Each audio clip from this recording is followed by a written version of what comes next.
દ્વારકાધીશભાઈ આવો. એલા ભાઈ આ ગાંઠ કેમ એટલા બધા લુલા દવા બોવા કરાવો ને?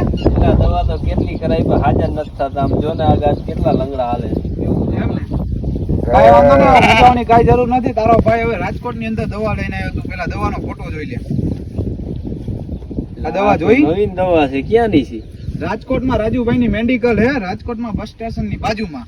તો હાલ તારા માટે આજે જ ઓર્ડર કરી દઉં. દવા આવી જાય સાંજે, બરાબર?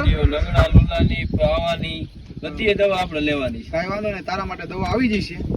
રેડી? કાંઈ વાંધો નહીં, રિઝલ્ટ સારું આવે છે ને? 24 કલાકની અંદર લુલું તારું હાજુ. રેડી? કાંઈ વાંધો નહીં, મંગાવી દો. વાંધો નહીં. તો કેમ છો મારા માલધારી ભાઈઓ? મજામાં જ હશો. તો ઈ ભાઈને તો ગાંઠની દવા મંગાવી દીધી. લુલા બહુ હાલતા હતા. ઈ ભાઈએ ઘણી દવા કરાવી પણ ક્યાંય મેળ જ નહોતો આવતો. તો હવે મૂંઝાવાની કાંઈ જરૂર નથી. તમારે કોઈને દવા જોતી હોય તો રાજકોટની અંદર મેડિકલ આવેલી છે રાજુભાઈની. તો આજે જ કોન્ટેક્ટ કરો. ઉપર નીચે નંબર નાખું છું અને મને એટલો વિડીયો શેર કરો. જય ઠાકર, જય દ્વારકાધીશ.